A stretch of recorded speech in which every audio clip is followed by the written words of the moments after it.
네, 시청자 여러분 안녕하십니까. 전국 9개 민영방송과 KTV가 함께 마련한 특별대담 진행을 맡은 이재웅입니다.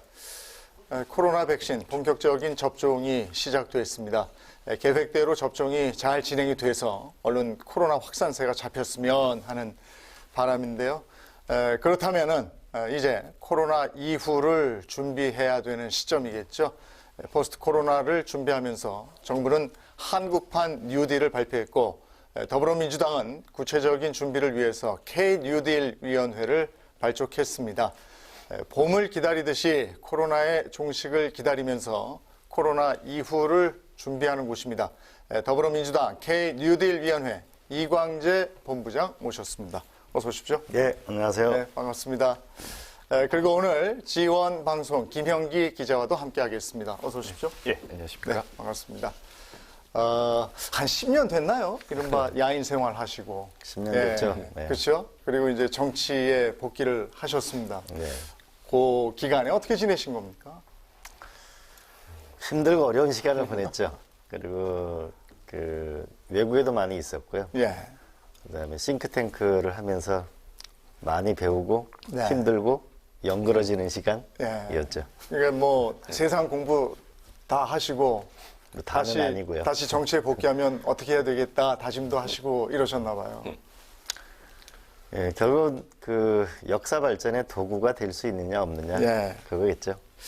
그 작년 말에 책을 내셨어요. 네. 예, 제목이 노무현이 옳다 이렇게 되어 있습니다. 맞다. 아주 직설적인 제목을 뽑으셨던데 어떤 내용입니까? 그 노무현 대통령과 저와 함께 꿨던 꿈이 있거든요. 네.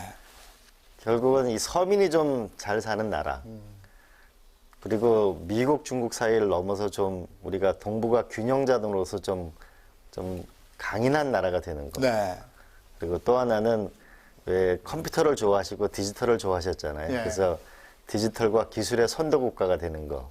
이런 꿈을 가지고 계셨는데 제가 그 노무현 대통령이 낸 문제를 정책으로 풀이한 정치 얘기가 아니고 정책으로 풀어야 된다. 네. 그런 책입니다. 예. 왜냐하면 이제 국민들이 정책의 주인공이 돼야 되고 세상 변화를 이끌어야 된다고 저는 생각하기 때문입니다. 함께 노력하자. 네. 그런 뜻이죠. 당시에는 정말 우광재로 불릴 정도로 노무현 전 대통령과는 인연이 깊잖아요. 네. 근데 지금 이제 이 시기에 노무현을 책으로 소환해내고 다시 한번 생각하게 한 이유는 뭡니까? 결국 그 노무현 대통령을 다시 정치로 모시고 오는 게 참 굉장히 부담스러웠습니다. 네. 죄송하고. 예. 그러나 결국 노무현 대통령의 꿈은 아직 이루어지지 않았다. 이 시대를 개혁하고자 하는 강력한 열망, 예. 그다음 위대한 나라를 만들고자 하는 새로운 도전, 어떻게 보면 또 정치 벤처를 꿈꾸는 새로움이 필요한 이 시대에 저는 그 에너지가 다시 우리를 부르고 있다고 생각하죠. 네. 자, 그렇게 이제 정치에 복귀를 해서 21대 총선에서 강원 원주 갑 국회의원으로 당선이 됐고 이제 활발하게 활동을 하고 계신데 더불어민주당 K-뉴딜 위원회 본부장을 맡으셨습니다. 네. 작년에 상설위원회로 격상이 됐는데 이곳이 어떤 역할을 하는 곳인지 설명을 좀 해주시겠습니까? 결국 코로나 때문에 굉장히 어려운데 코로나 이전의 세계하고 코로나 이후 세계는 전혀 다른 세계가 온다고 말하고 있습니다. 네. 결국 새로운 세계에 대한 미래를 준비하는 데가 뉴딜 위원회고요. 그 새로운 미래라고 하면 결국은 세 가지로 좁혀집니다. 그 하나는 코로나 때문에 너무 힘들고 어렵잖아요. 코로나 이후도 디지털 그린 세계라는 것이 그 도전 과제는 굉장히 어려운 거죠. 네. 그러면 강력한 사회 안전망을 통해서 적어도 탄생에서 죽음까지 존엄하게 살 수 있는 그런 나라를 만드는 안전망을 만드는 게 네. 기본이고요. 그러나 미래로 가는 강력한 도약을 하자. 마치 위기 시에 케네디 대통령이 달나라 프로젝트를 하고 난 다음에 위대한 미국이 됐듯이 네. 우리가 디지털 선도 국가가 돼야만 이제 살아남을 수가 있다. 디지털 시대의 특징은 2등은 살아날 게 어렵다. 두 번째로는 기후변화 때문에 어려움을 겪고 우리가 미세먼지 때문에 힘들어하는 그 고통스러운 삶을 끝내고 우리가 그린 선도국가가 되나가자. 결국 그렇게 되면 디지털 그린 영역에서 우리가 일론 머스크보다 좋은 회사가, 애플보다 더 훌륭한 회사가, 지멘스보다 훌륭한 회사가 나오면 미래를 열고 일자리가 생기고 결국 경제에 힘을 갖는 나라를 만들 수 있는 토대를 만드는 거죠. 네, 의원님 아주 기본적인 질문이긴 한데요. 그 K 뉴딜도 아마 의원님이 먼저 제안한 것으로 알고 좀 있습니다. 그 K 뉴딜 이미 익숙한 단어긴 하지만 국민 눈높이에서 좀 쉽게 설명한다면 어떤 건가요? 결국은 국민들이 지금 바라는 거는 일자리가 필요하다. 잖아요. 네네. 근데 일자리는 지금 디지털과 로봇이 되면 점점 더 일자리가 줄어들지 않습니까? 네네. 그러면 새로운 세상에 우리가 휴대폰 하나가 없이는 못 살잖아요. 이 디지털 세계에서 훨씬 더 미래지향적인 투자를 하자. 옛날 김대중 대통령 시절에 통신망, 노무현 대통령 시절에 3G를 투자해가지고 오늘날 IT 강국이 됐단 말이죠. 그렇게 디지털 부분에서 대대적인 투자를 해서 정말 좋은 훌륭한 기업이 나오는 거죠. 네. 예, 그게 가장 핵심이라고 볼 수 있겠습니다. 미래를 이끄는 기관차를 만드는 거죠. 결국 이제 미래로 가려면 투자가 일어나야 되잖아요. 네. 그럼 투자는 결국 이제 민간 투자가 중요한데, 그럼 정부는 하나는 규제 개혁을 확실히 해서 투자를 하게 하는 거. 지금 우리나라 대기업이나 기업이 갖고 있는 사내 유보금이 970조 원쯤 되거든요. 네. 국민연금 등을 포함하면 1950조쯤 됩니다. 이 돈이 지금 갈 데가 없죠. 네. 그래서 규제 개혁을 통해서 확실하게 민간 투자를 이뤄내는 것이 중요하고요. 그 과정에 결국 뉴딜 펀드가 하나가 자리를 잡게 될 거라고 봅니다. 또 하나는 결국 우리가 정치에서 사람을 믿지 말라는 말이 있거든요. 이 정권도 유연하잖아요. 그러면 법과 제도로 만들어서 네. 이 뉴딜이라는 성공이 문재인 정부의 성공이고 대한민국의 성공이고 그것을 끌고 나가는 확실한 역할을 할 수 있도록 제도로 만드는 것이죠. 제가 거기에 본부장으로서 역할을 하는 거죠. 예. 다 하는 건 물론 아니고요. 역시 변수로 작용할 수 있는 게 코로나19 그렇습니다. 아니겠습니까? 코로나19가 잡혀야 이 K 뉴딜도 차질 없이 진행이 될 수 있을 텐데 방역과 함께 두 마리 토끼 잡기가 참 이게 힘든 거라는 걸 예. 저희들도 이제 피부로 절감을 하고 네네. 있거든요. 이 여주의 신속 PCR 도입 사례 이걸 검토를 촉구를 하셨는데 네. 이 부분이 생소해하는 분들도 많으셔서 네, 어떤 부분입니까? 이제 코로나가 1년이 지나고 나니까 너무 지치잖아요. 네. 장사도 너무 안 되고. 예. 저는 또 봄이 오게 되면 등록금도 내야 되고 쉽지 않죠. 네. 그럼 우리가 방역과 경제를 같이 이제 추진하자. 더군다나 백신과 치료제가 나왔기 때문에 가능하다라고 해서 제가 찾아봤거든요. 네. 그러게 보니까 여주에서 53분 만에 신속하게 네. 음성을 가려내고, 그럼 음성으로 QR코드 같은 걸 주면은 이분들이 경제활동을 자유롭게 하는 거죠. 예. 그렇게 해서 KCC라는 회사도 문을 열었고, 아울렛도 문을 열었고, 심지어는 5일장까지 문을 열었습니다. 네. 그래서 이 사례를 우리가 확산할 필요가 있겠다라고 하는데, 어제는 전남 영암에서 예. 2만 7천 명을 갖고 있는 조선소가 네. 이번에 실시하고 있거든요. 서울대학교도 준비 중이고. 그러면은 이제 작년에 등록금 내고 학교 못 간 대학생들도 네. 이제 가야 될 거 아닙니까?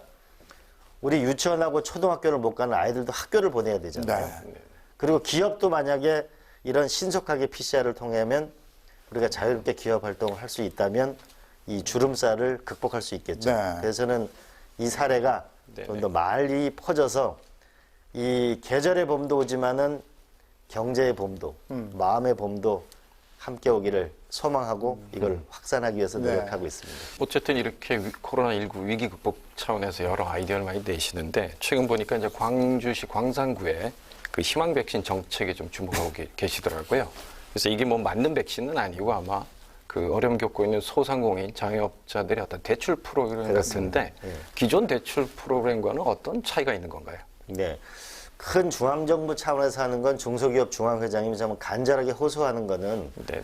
제발 대출 이자를 연장을 해달라는 강력한 요구거든요. 네네. 그래서 일본에는 2008년도에 법으로 아주 격렬한 논쟁을 그 3년짜리 법을 만들어서 본인이 원하면 기업 대출과 심지어는 부동산 대출도 연장해 줬습니다. 그건 이제 정부가 제가 계속 촉구하는 내용이고요.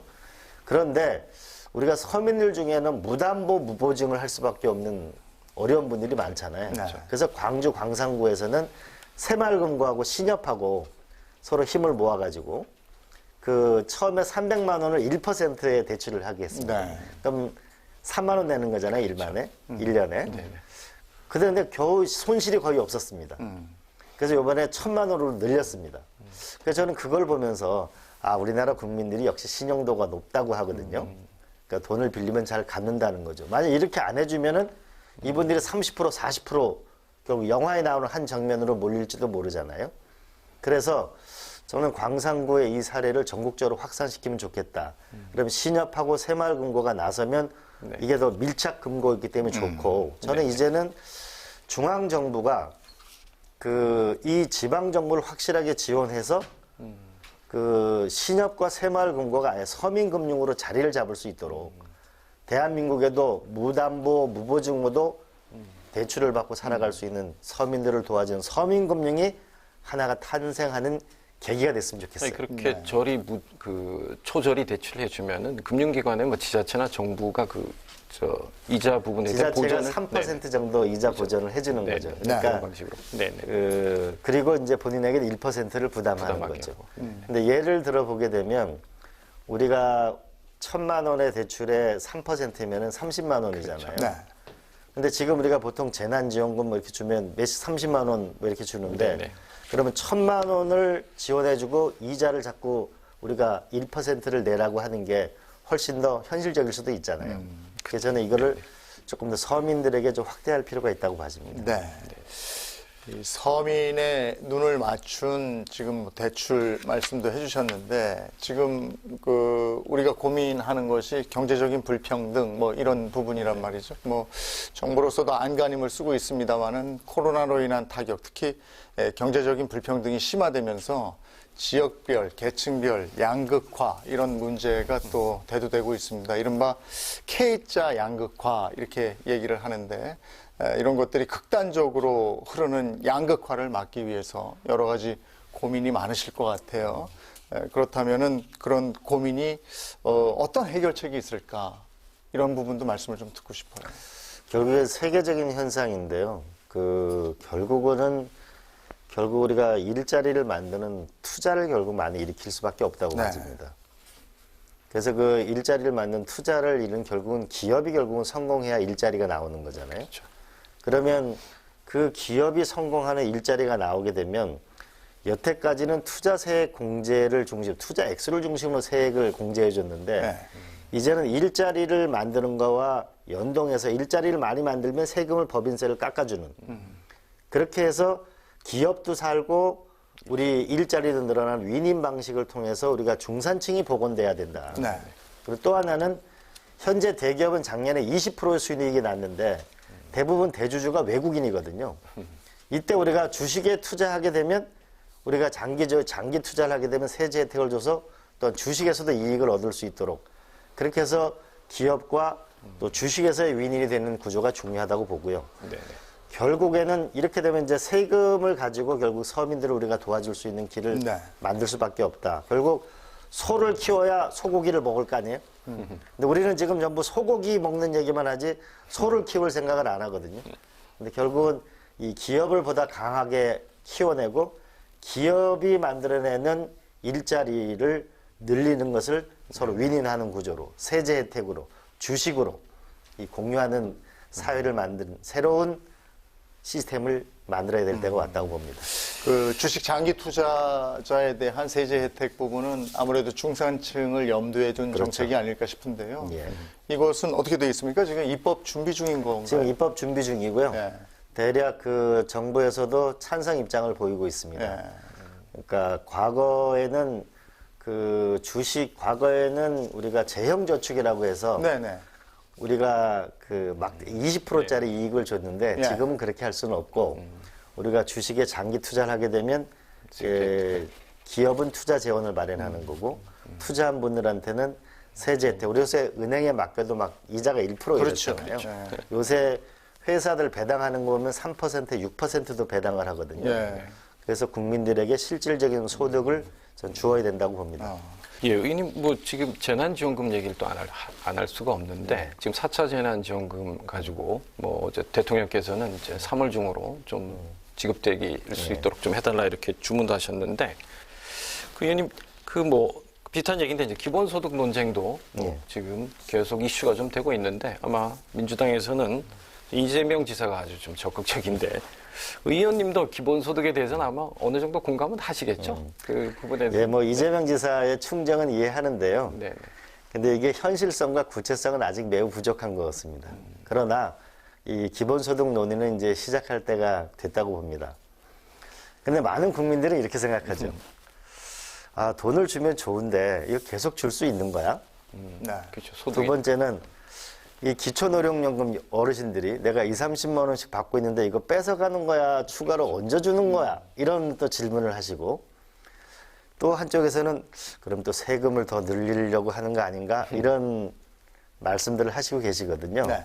그렇기 때문에 논의가 필요하고 사회적 합의가 필요하죠. 근데 그 이재명 지사의 소득을 보니까 이제 1단계로는 1년에 50만 원 준다는 거거든요. 네. 그럼 한 달에 4만 원 좀 더 주는 거잖아요. 네. 저는 이거는 기본소득이 아니고 이거 무늬만 기본소득이다. 저는 오히려 좀 더 줄 수 있는 길을 찾기 위해서 노력하고 있습니다. 예. 그러나 또 크게 보면은 나중에는 그 1년에 600만 원, 한 달에 50만 원씩 네네. 줘야 된다라고 하는데 이러면은 300조 원이 들어가거든요. 1년에. 네. 그런데 우리가 현실을 보게 되면 올해 생생 가능 인구가 100명이면 우리가 20명을 부양합니다. 근데 앞으로 10년 뒤면 40년을 부양해야 합니다. 저는 절대 증세가 쉽지 않다고 봅니다. 그러면 우리가 정치를 해나갈 때 국민을 사랑하는 마음은 좋죠. 우리가 뜨거운 열정도 있지만 또 한편으로 냉정함이 우리가 국민들을 더 진정으로 사랑하는 길이라고 보고 지혜를 모아야 할 때라고 봅니다. 기본소득이 좀 더 그 실질적으로 국민에게 도움이 되는 정도의 기본소득이어야 한다. 그래서 좀 더 고민을 해야 될 것이다. 이렇게 말씀을 하시는 것 같은데 기본소득에 대한 사실 정의나 기준도 지금 명확하지 않기 때문에 그렇습니다. 시간을 가지고 생각해 봐야 할 의제다. 이런 말씀이신가요? 그렇습니다. 이게 지금 네. 선진국에서도 이 기본소득이 생긴 게 결국 두 가지거든요. 하나는 디지털이 진화되게 되면서 일자리가 떨어지게 되니까 뭔가 새로운 소득이 나와야 되는 거 아닌가라는 거 하나 하고 두 번째는 유럽의 복지국가 모델이 과거에는 대략 80세쯤 사망하는 걸로 해서 국민연금이 짜져 있었는데 수명 100세 시대가 나오니까 견디질 못하는 거예요. 네. 그러니까 오히려 복지국가가 축소하면서 기본소득 논의가 나온 측면도 있습니다. 네. 그러니까 최소한 이건 해드려야 되겠다. 그런 측면이 있기 때문에 굉장히 실험적인 겁니다. 그러나 다만 지금 현재 국민이 어려운 건 사실이고 코로나 국면을 넘어가야 되는 것도 사실이고 이 디지털로 미래로 도전해야 되는 것도 사실이기 때문에 최소한의 우리가 소득을 주려는 노력은 해야 한다. 그러나 이것이 정치라는 거 선거 때문에 너무 표에 이용되거나 그런 데서는 곤란하다. 그러나 결국은 가야 될 방향이기 때문에 우리가 함께 진지한 논의는 필요하다. 네. 근데 국민들도 많이 어려운 분들이 많기 때문에 단기적으로라도 좀 어떤 해결책을 좀 제시해 줬으면 좋겠다 이런 생각들을 하는데. 그렇죠. 근데 지금 말씀이 마일리지 포인트를 통합해서 이거를 현금화하는 시스템을 만들자. 예. 이런 제안을 하셨더라고요. 네네. 이 부분도 구체적으로 한번 듣고 싶네요. 결국은 국민들의 숨어있는 소득을 찾아주고 네. 전자화폐를 만들어서 국민의 새로운 소득을 만들자고 하는 건데요. 네. 우리가 1월 달에 국민들이 카드사 갖고 있는 포인트를 현금으로 나눠준다고 해서 서버가 다운됐잖아요. 네. 이때 나눠준 돈이 3조 5천억입니다. 이재명 지사가 경기도에서 10만 원씩 나눠주는데 쓴 돈이 1조 4천억입니다. 카드 포인트만 나눠준 게 더 많잖아요. 네. 근데 1년에 마일리지 포인트가 20조쯤 됩니다. 근데 혹시 어딘지 알아요? 예, 그냥 뭐. 모르시잖아요? 전 많은 국민들은 내 포인트가 어디 있는지도 모르고 예. 자기도 모르게 사라지는 것이 굉장히 많은 것이 있습니다. 네. 저는 이걸 빨리 찾아주면 너무너무 좋아하실 거다. 네. 지금 CJ 원카드만 하나로 발견할 수도 있거든요. 예. 그러면 이게 전자화폐로 내년에 한국은행이 발행할 때 마일리지를 만들게 되면 우리가 이걸 가지고 어디든지 가서 쓸 수 있게 되는 거죠. 그렇게 되면은 굳이 지역화폐를 만드는데 또 1,800이라는 돈을 안 줘도 재래시장에서 충분히 쓸 수 있는 길이 네. 또 열리는 거죠. 그런데 이걸 해놓으면 전자화폐로는 무슨 일이 생기냐면은 우리가 네이버나 다음에 많은 블로그에 글을 많이 검색하면 이제 그분이 돈을 받을 수 있는 세상이 열리는 거죠. 더 나아가서 내 건강 데이터를 의료회사가 쓰게 되면 내 데이터 값을 받을 수 있는 세상이 열리는 거죠. 네. 그래서 국민들의 숨어있는 소득을 찾아주는 거. 이건 세금 안 쓰는 거잖아요. 네네. 세금 안 쓰고도 굉장한 돈을 국민한테 네. 드릴 수 있잖아요. 예, 그리고 이건 전자화폐로 나와서 미래를 대비해서 미래 소득을 만들어줄 수 있다. 그러니까 우리가 미래를 잘 모르면 자꾸 현재 세금 쓰는 얘기만 자꾸 하거든요. 네. 그게 아니고 세금을 쓰지 않고도 국민들에게 혜택을 주고 미래로 가는 제도를 만들 수 있다. 그래서 그 포인트가 저는 빨리 올해는 예. 적어도 추석 때쯤엔 적어도 내년 설날 전에는 올해 카드사 포인트처럼 나눠줄 수 있으면 예. 좋겠어요. 포인트 많이 쌓이셨나 봐요.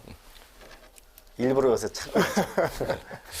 자, 지금 뭐 이런 아이디어들 뭐 책상에서 나오지 않죠. 현장에서 이런 아이디어들이 나올 텐데 K 뉴딜 본부장으로서 연초에 지역 균형 뉴딜 현장을 많이 방문하신 걸로 알고 있습니다. 현장에서 느끼는 점도 많이 있으실 거예요. 그러면서 정책과 현장의 거리감, 뭐 괴리감, 뭐 이런 것들도 느끼지 않을까 싶은데요. 그 제일 나쁜 게 탁상 공론인 것 같아요. 네. 사실 현장에 가면은 많은 답이 있고 현장의 문제를 풀면서 결국은 살아있는 정책이 되는 것 같아요. 제가 이제 전라남도 정책 고문을 해서 전라남도를 많이 가봤거든요. 예. 가보니까 거기에 한전이 있는 걸 알게 됐고 네네. 해상풍력이 있다는 걸 알게 됐고 그래서 결국은 이번에 대규모 해상풍력이 48조 원짜리 대규모 프로젝트가 네. 출범하게 되잖아요. 네.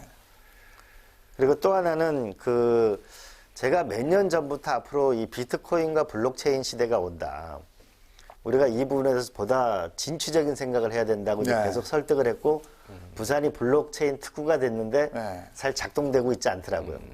그래서 요번에 부산에 가서 그 은행과 중소기업 중기부가 펀드를 만들어 가지고 블록체인 특화된 펀드를 만들고 왔거든요. 그렇듯이 결국은 현장을 다니면 다닐수록 그 지역에 특화된 잠재력이 많은 것 같아요. 네. 강원도는 강원도대로, 충청도는 충청도대로 네네. 그런 특화된 잠재력을 결국은 만들어서 세계적인 도시를 만드는 것이 필요한 거 아닌가 싶습니다. 근데 비트코인 말씀을 하셔서 요즘 좀 걱정되는 부분도 있거든요. 네. 예. 그런 부분들은 정책으로 이런 그 가상화폐를 말씀하셨다가 거기서 낭패 보는 국민들이 생기면 또 안 되지 않겠습니까? 지금 이런 거 같습니다. 결국 우리가 블록체인 기술을 결국은 많이는 양성을 했어야 됐거든요. 예.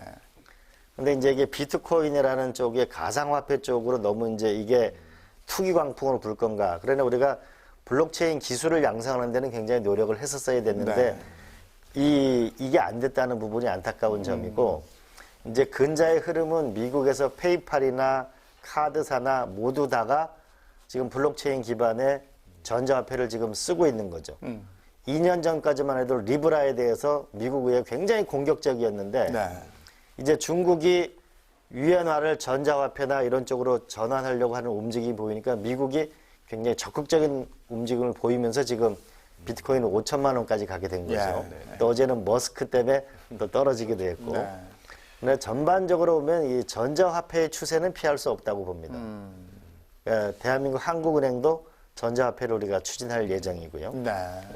그래서 우리가 그 처음에 그 인터넷이 처음 났을 때 우리가 그 인터넷이 지금 뭐 하는 거냐라고 해가지고 그 통신사들이 인터넷 회사에 대해서 굉장히 당시 좀 조롱도 하고 그랬거든요. 네. 그러나 그 뒤에 이메일이 나오고 엠팩3, 엠팩4라는 동영상 압축 기술이 나오면서 우리가 음악을 듣고 예. 영화를 보면서 새로운 세상을 열었거든요. 지금도 우리가 블록체인의 기술에 대해서 조금 더 오픈된 생각. 그러나 이 비트코인의 광풍은 좀 더 안전화시킬 수 있는 거. 적어도 1번 정도의 시스템을 만들 필요가 있다고 봅니다. 네.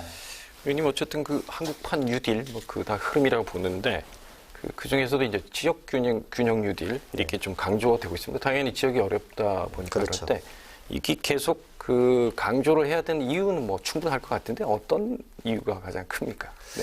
지금 대한민국에 100% 땅이 있으면요. 약 9% 땅에만 공장 짓고 땅 짓고 살고 있습니다. 65%의 대한민국 산, 20%의 농경지, 정말 어렵잖아요. 그런데 이 수도권의 51%가 과밀되다 보니까 부동산 값이 폭등하죠. 생활비가 너무 비싸죠. 네. 그러다 보니까 우리가 1년에 50만 명이 귀농귀촌을 합니다. 근데 50만 명이 귀농귀촌을 하는데 막상 중소도시에 가면은 일자리가 부족하죠. 네. 교육 환경이 만만치 않죠. 문화시설이 없죠. 그 다음에 의료가 부족하단 말이죠.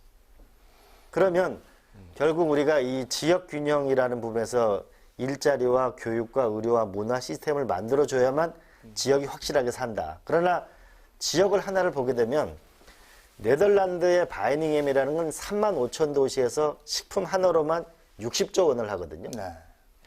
우리가 많은 분들이 다 아는 나파밸리 와인은 인구 11만인데 그 중에 와이너리 하고 하는 분들은 1만 5천 명밖에 안 되는데 세계적인 산업을 만듭니다. 네.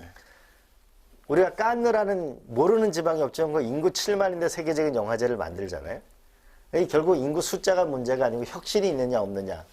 살아가는데 애들을 공부시키는 거, 의료 문제, 문화의 혜택 이거를 결국 우리가 지방에 주는 거를 만들면 충분히 가치가 있고 그래야 수도권도 살고 지방도 함께 살 수 있다.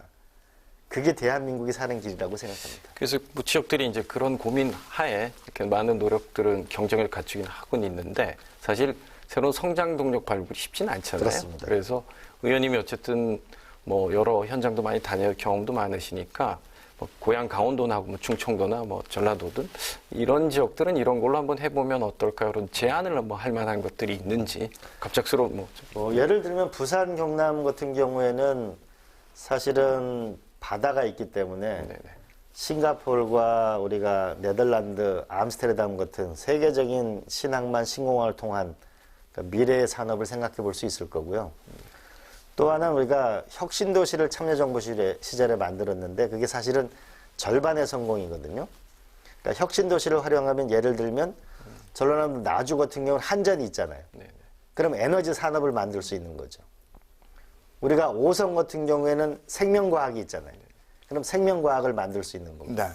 원주 같은 경우에는 우리가 주로 의료와 건강보험은 있잖아요. 그렇게 되면은 결국 의료기기 산업 같은 것이 생길 수 있는 거죠. 그다음에 또 하나는 제가 또 강원도 얘기를 해서 미안합니다만 전통 산업 중에서 미래 산업을 찾아내는 건데 양양군 같은 경우에는 동원 산업에서 투자를 해서 연어 양식을 하는 거예요. 예. 첨단이거든요. 예. 스마트 팩토리거든요. 근데 이렇게 되면 1년에 연어 시장이 한 5천억 정도 되는데 미래 산업이 되잖아요. 제가 어제는 울산 갔다 왔는데 울산에 현대자동차가 있는데 이게 수소차로 바뀌어야 돼. 기존 산업을 또 미래 산업으로 바꾸면 울산에 또 미래가 열리는 거겠죠. 그러니까 정리해서 말씀드리면은 본인의 지리적 이점에서 강한 게 있든지 두 번째는 혁신 도시를 연계하든지 또 하나는 전통 산업 중에서 미래를 결합하든지 이런 것이 전 충분히 가능하다고 보고 이제 우리는 도전해야 될 때라고 봅니다. 뉴딜 펀드도 제안을 하셨어요. 이게 최초로 제안하신 거였나요? 네. 네. 제가 기재위 국회의원을 하다 보니까요. 이 대한민국 돈이 어디 있는가를 다 찾아봤습니다. 네. 그러니까 1년에 우리가 국가 예산을 550조를 쓰는데 대한민국이 갖고 있는 금융자산의 1경 8천조입니다. 아, 1경 8천조. 예.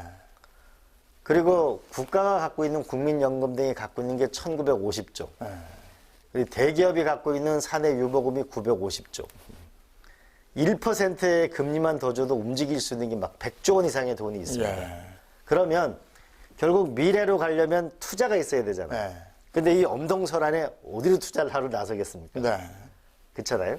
그러면은 세제 혜택을 주고 안전판을 마련해서 결국 투자로 미래로 가고 소득을 얻어야 되겠다. 그래서 뉴딜 펀드를 생각하게 된 것이고요. 네. 이제 3월부터 이제 본격적인 출시가 네. 예정돼 있습니다. 그러면 그 이제 본격적인 출시를 앞두고 우리 국민들이 눈여겨봐야 할 건 뭡니까?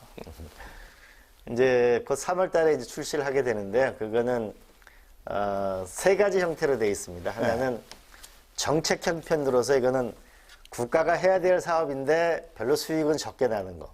그러나 안전한 거. 그다음에 하이 리스크 하이 리턴. 이거는 수익을 많이 볼 수도 있고 손해 볼 수도 있고 중간형 세 개가 발표됩니다. 근데 저는 태백산에 강원도 태백산에 태백 가덕산에 우리가 풍력단지를 만들었는데 네. 풍력단지에 거기에 참여한 주민들은 대략 6%에서 8% 이익을 봅니다. 그럼 괜찮잖아요. 예. 예, 그래서 이게 조금 있으면 아마 대통령 주재 행사로 수많은 정부는 사실은 제도를 만들어주고 마중물을 대는 거고 네. 수많은 이제 그 우리가 금융회사와 기업이 서로 결합해서 아마 상품 보고 대회를 많이 할 거라고 봅니다. 그럼 그 눈여겨 보시고 예. 안정형을 선택하실 예. 수도 있고 과감함을 선택하실 수도 있고 예. 그럴 것 같습니다. 그렇죠. 이렇게 해서 우리가 뉴딜 펀드를 조성했다 했는데 국민이 거기다 돈을 넣었다가 또 낭패를 보면 네. 원망 들으시거든요. 그러니까요. 그래서 이게 유럽 같은 경우에 신재생 에너지로 100조 원 이상 투자를 했습니다. 예. 요즘 이제 ESG가 대세잖아요, 기업들이. 그리고 이제 세계적인 구글이나 세계적인 회사들 아리백이라고 이제 신재생 에너지로만 쓴 것을 납품을 받겠다고 하고 있죠. 그러니까 우리도 사실은 산업계도 발빠르게 움직여야 하는 것이죠. 그러면 저는 이때 좀 미래로 같이 가면서 투자도 얻었으면 하는 간절한 바람이 있습니다. 네. 한국판 뉴딜 펀드까지 얘기를 나눠봤습니다. 9개 지역 민방과 KTV가 공동으로 마련한 특별 대담, 더불어민주당 K-뉴딜위원회 이광재 본부장과 함께하고 있습니다. 예, 의원님, 이번에 주거 문제 얘기 좀 나눠보겠습니다. 사실 아파트, 부동산, 주택 이 문제는 여당의 좀 아킬레스건이기도 한데 최근에 해법으로서는 또 뉴딜인데 주거 뉴딜이라는 표현을 좀 쓰셨는데요. 주거와 뉴딜 이 조합인데 조금 잘 와닿지는 않는데 어떤 내용인가요? 이번에 코로나를 겪으면서 보니까 코로나 이전의 집하고 이후의 집이 달라지겠다. 는 느낌을 갖죠. 예. 우리가 집에 머무는 시간이 50%가 늘었는데 집을 50% 늘릴 수가 없잖아요. 네. 그러면 결국 우리가 집에서 일을 하려고 하니까 아들이 와가지고 아빠 놀아줘, 놀아줘. 안 놀아주니까 물총으로 컴퓨터를 쏜다는 거죠. 예. 그럼 뭔가 일을 할 수 있는 시스템이 필요한 거죠. 그렇죠?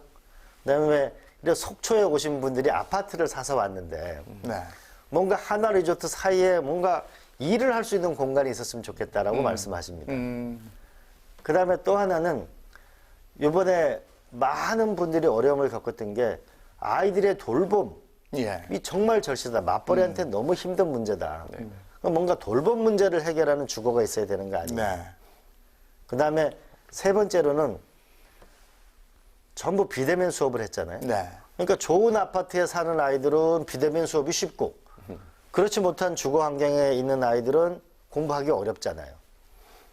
그리고 우리가 집에서 과거에는 공부를 열심히 하라고 공부방을 만들어 놨는데 애들은 공부방이 없고 전부 다 인근에 있는 커피집에 나가 있거든요. 네. 과거에는 외우는 공부였기 때문에 조용한 방이 필요했지만 지금은 유튜브나 이런 걸 보기 때문에 다른 환경을 원하는 거죠. 그러니까 공부하는 환경도 달라져야 되고 요번에 코로나가 많이 발생한 것이 요양원에서 발생했잖아요. 예. 그래서 자식 입장에서 볼 때는 불효하는 거고 부모 입장에서는 서운하고 막상 요양원에 가게 되면 1인실 1심 경제적 부담이 크거든요. 그래서 노인 돌봄까지 같이 해야 되는 거 아니냐. 그러면은 이제는 집이 단순한 집이 아니고 일, 주거, 교육, 의료, 문화가 패키지로 되어지는 그런 것을 우리가 제공해 줘야 되겠다. 그게 진정한 복지고 저비용 사회를 만드는 거고 이런 것을 우리가 지방에 많이 만들어주면 지방은 훨씬 강력해지겠죠. 네. 그래서 이거를 꼭 하고 싶습니다. 집의 어떤 환경이 내 집 안의 문제가 아니고 그 주거의 환경을 지금 말씀하셨죠. 그렇습니다. 그럼 집도 좀 넓어져야 되는 겁니까? 아니죠. 집은 오히려 작아지죠. 작아지고. 그리고 공유 공간이 많아지는 거죠. 예. 그렇게 되면은 집은 훨씬 더 풍요로워지고 집값은 생활비는 떨어져야 되는 거죠. 왜냐하면 수명 100세 시대 인간이 와서는 우리가 65세에 정년을 하면 100살까지 살아야 되는데 그 고병을 감당할 수가 없는 거죠. 그럼 이것이 같이 세트로 돼 있으면은 훨씬 더 비용은 떨어지고 효율은 높아지겠죠. 네. 근데 이런 주거 뉴딜을 하는 게 사실상 진정한 신복지고 미래복지다. 네. 라고 생각해요. 그래야 우리 시골서도 저기 우리가 제주도에서도 충분히 일을 할 수 있잖아요. 이런 시스템이 있으면. 예. 예. 강원도에서도 충청도에서도.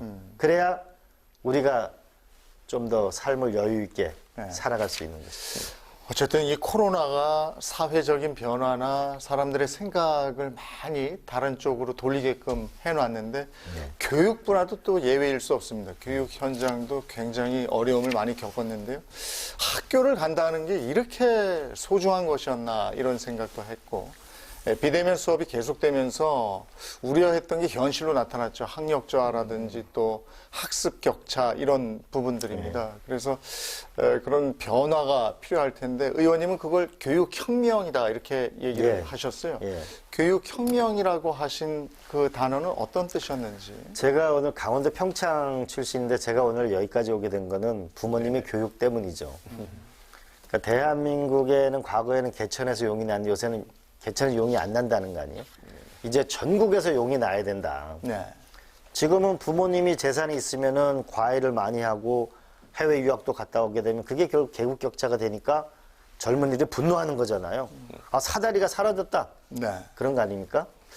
그래서 이번에 살펴보니까 많은 비대면 수업을 했습니다. 그러니까 아, EBS나 KBS나 갖고 있는 이런 자료 전부 저작권에 걸리는 거예요.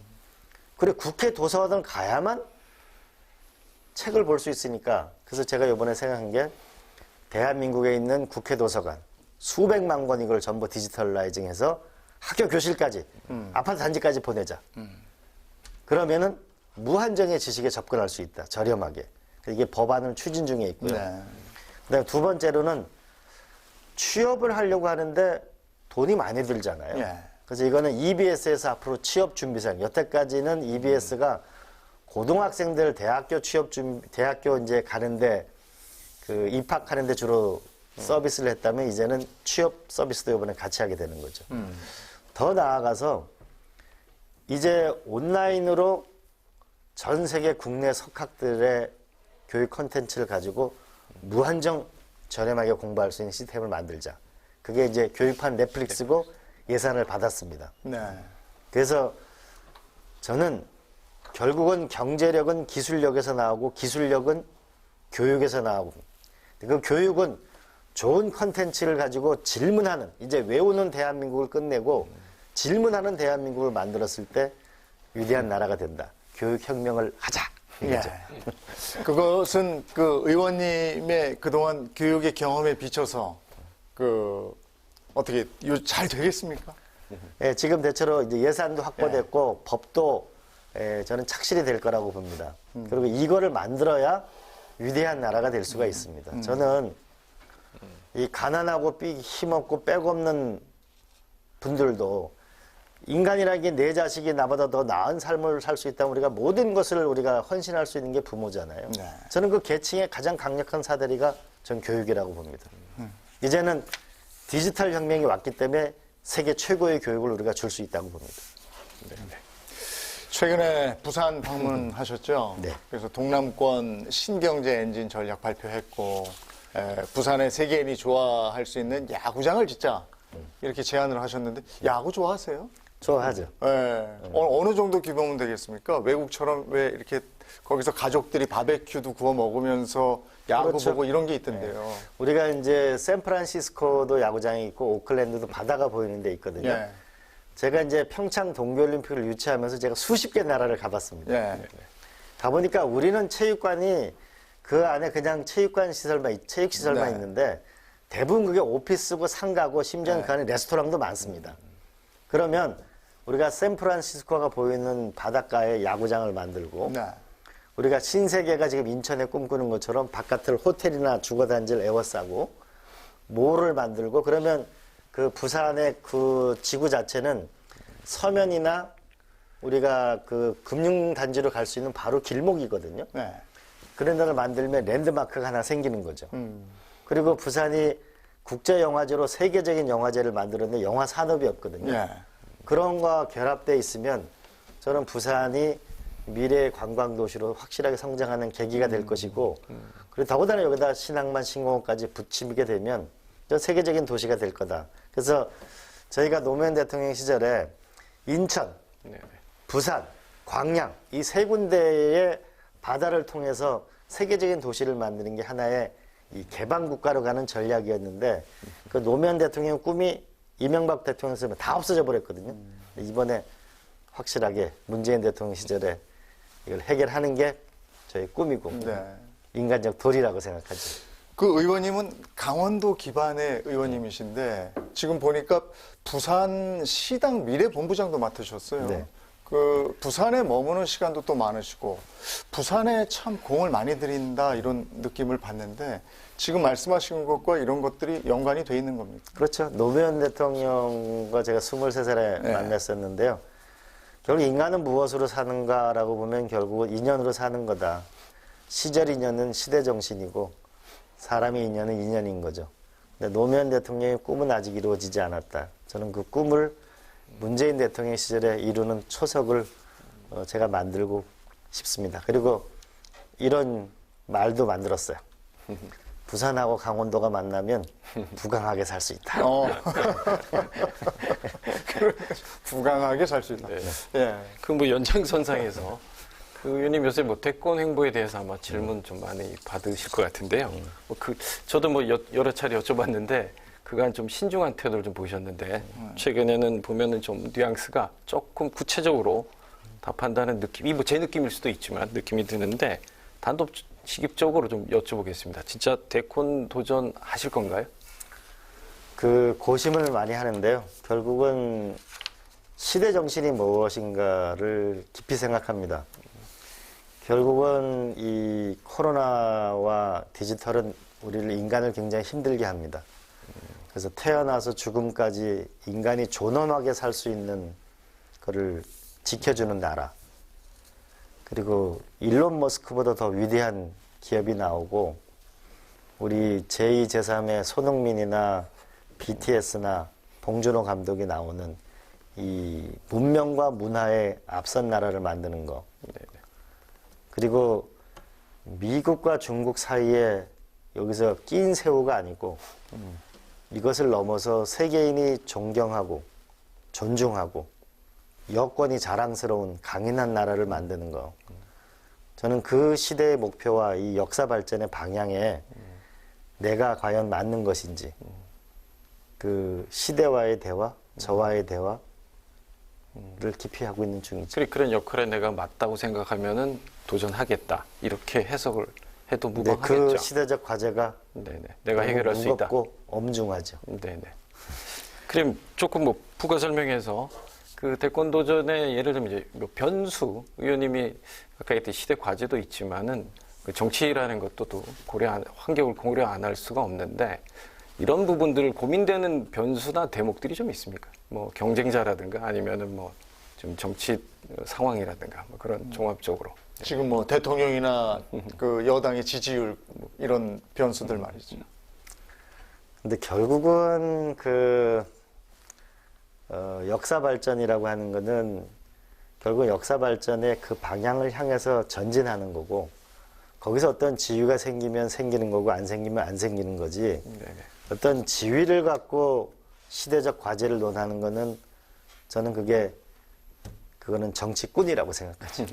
제가 꿈꾸는 건 정치가가 되는 겁니다. 네. 역사의 발전에 헌신하는 거죠. 거기에 자리가 있으면 있는 거고 없으면 할 수 없는 거고. 그러나 역사 발전을 향해 나가는 거. 그러니까 노무현 대통령이 하신 말씀이죠. 강물은 바다를 포기하지 않는다는 거. 역사 발전을 향해서 앞으로 나가는 절실함이 저는 대한민국이 지금 필요한 시점이라고 봅니다. 그럼 이 부분에서 그 의원님 정치 경력을 한번 볼까요? 1988년 최연소 보좌관으로 국회에 입성하셨네요. 그리고 30대에 청와대 국정상황실장이 되셨고 40대에 국회의원 그리고 역시 최연소 도지사를 역임하셨어요. 그 이후에 또 굴곡도 있고 짧다면 뭐 짧고 길다면 길고 이런 여정을 쭉 달려오셨는데 그동안에 내 개인으로서의 또 정치가로서의 그런 여정을 어떻게 평가하십니까? 강원도 시골에서 태어나서 꿈 하나만을 가지고 도전하면서 불꽃처럼 살았다. 두 번째는 제가 어려운 고비마다 강원도민들이 저를 각별한 애정으로 저를 살려주셨다. 주셨죠. 세 번째로는 결국 3번 쓰러지고 3번 일어선 등소평은 결국 개혁개방을 통해서 13억 중국 인구를 결국 G2의 반열에 올렸습니다. 등소평의 전기를 많이 보았죠. 저는 이 나라가 좀 위대한 나라로 가는 그 과정에 제가 받은 은혜를 갚을 수 있도록 저는 헌신적인 노력을 다하려고 합니다. 아까 의원님께서 시대정신에 대한 얘기를 언급을 해주셨습니다만은 오늘 마무리하면서 그 시대정신이라는 말에 대해서 좀 한번 더 정리를 해주셨으면 좋을 것 같습니다. 이 코로나 때문에 너무 시대도 빨리 변해서 너무 어렵고 힘든 이웃이 많습니다. 그래서 저는 따뜻한 사회가 왔으면 좋겠습니다. 그리고 미국, 중국과의 이 기술 경쟁과 디지털의 세계적인 경쟁은 우리한테 무한 도전을 요구하고 있습니다. 강인한 국가로 우리는 앞으로 나아가야 합니다. 그 방법은 저는 스마트 국가라고 생각합니다. 스마트 코리아라고 생각합니다. 방법은 정확한 것으로. 오늘 의원님이 지금 말한 이 시대정신이 오늘 대담의 결론이지 않을까 싶습니다. 김영기 기자도 이광재 의원 나오셨으니까 뭐 메시지나 당부 말씀 있으면 해주시겠어요? 뭐 메시지까지는 아니고 네. 오는 9월에 아마 민주당 대선 후보 경선이 있는데요. 지금 현재 그 빅2로 언급되는 두 분 외에 우리 제3후보로 언급되는 이광재 의원님 비롯해서 여러분들이 조금 더 참여해서 경선 흥행도 그렇고 경선이 조금 더 뭐 흥미로운 이런 그 경선이 좀 진행됐으면 그런 바람이 좀 있습니다. 네. 우리 김대중 대통령께서 정치는 살아있는 동물이라고 하셨죠. 예. 참 알쏭달쏭하게 말씀을 해주셨어요. 늘 그러셨습니다. 예. 더불어민주당 K-뉴딜 위원회 이광재 본부장 모시고 여러 가지 얘기를 나눠봤습니다. 모쪼록 한국판 뉴딜이 성공을 거두고 그 열매를 대한민국이 골고루 누릴 수 있었으면 하는 바람입니다. 오늘 함께 자리해 주셔서 고맙습니다. 네, 감사합니다. 네. 그리고 김영기 기자도 함께 해주셔서 고맙습니다. 네, 감사합니다. 9개 지역 민방과 KTV가 함께 마련한 특별 대담 이광재 더불어민주당 K-뉴딜 본부장에게 듣는다 함께 하셨습니다. 저는 다음 시간에 다시 인사드리겠습니다. 시청해주신 여러분 고맙습니다.